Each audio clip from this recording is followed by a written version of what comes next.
हम देख रहे हैं कि एक पर्सनल अटैक्स बहुत हो रहे हैं। लाइक आप पर भी कई बातें बोली गई हैं और आपकी तरफ से भी कुछ लोगों को कुछ बोला गया है।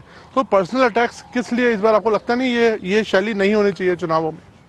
जहाँ तक मोदी का सवाल है, मैं तो पिछले 24 साल से गालियाँ खा खा खा करके गाली प्रूफ हो गया हूँ।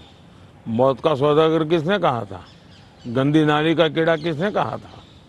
और मेरे यहाँ तो पार्लियामेंट में एक दिन हमारे एक साथी ने हिसाब लगाया था, 101 गालियाँ गिनाई थी। तो चुनाव या चुनाव न हो, ये लोग मानते हैं कि गालियाँ देने का हक उनका ही है, और वे हताश निराश इतने हो चुके हैं कि गालियां देना, अपशब्द बोलना, ये उनके शायद जहन में है, उनके स्वभाव में हो गया है। प्रधानमंत्री जी, एक आरोप विपक्ष और लगा रहा है कि ईडी, आईटी, सीबीआई इसका इस्तेमाल किया जा रहा है विरोधियों को दबाने के लिए। मेरा मीडिया को सवाल है कि विपक्ष ने आपको ये कूड़ा कचरा पकड़ा दिया, वो कूड़ा कचरा लेकर के आप हमारे पास पहुंच जाते हैं। मीडिया वाले रिसर्च करें कि भाई सरकार के लिए क्या सवाल पूछने चाहिए, प्रधानमंत्री को क्या सवाल पूछना चाहिए।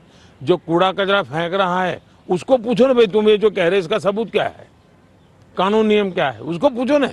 उसकी आपकी हिम्मत नहीं है। लेकिन वो जो कूड़ा कचरा फेंकते हैं, वो कूड़ा कचरा लेकर के आप मेरे यहाँ आते हैं। ये ठीक है कि मैं रिसाइकल के मानता हूँ, तो मैं इस कूड़े कचरे का रिसाइकल करके उसको खाद में परिवर्तित कर दूंगा और उसमें से देश के लिए कुछ न कुछ अच्छी चीजें पैदा कर दूंगा, इसलिए वो तो मैं करूंगा। लेकिन सरकार क्या करती है? आज गांव के सरपंच को चेकबुक पर सही करने का अधिकार होता है, देश के प्रधानमंत्री को नहीं है। ये इतना नॉलेज नहीं है इन लोगों को।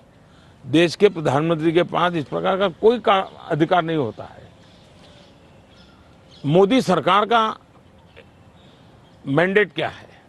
मोदी सरकार ने अपने अफसरों को कहा है कि मेरी सरकार करप्शन के विषय में जीरो टॉलरेंस। अब ये दफ्तर के अंदर बैठे हुए लोगों का काम है कि उसको लागू करें। और सचमुच में तो किसी जमाने में 10 साल में मनमोहन सिंह जी की सरकार थी, 34 लाख रुपया पकड़े गए थे। 34 लाख रुपया मतलब एक स्कूल बैग में आप आ जाए। वर्तमान में ईडी ने 10 साल में 2200 करोड़ रुपया पकड़ा है। ये तो टीवी पर दिखता है, ये तो कोई झूठबाजी हो नहीं सकती है। अब जो 2200 करोड़ देश को वापस लाया है, ये उसका सम्मान होना चाहिए, उसको गाली गलौज होना चाहिए। तो गाली गलौज कौन करता है? जिसका पैसा गया है वो गाली गलौज कर रहा है।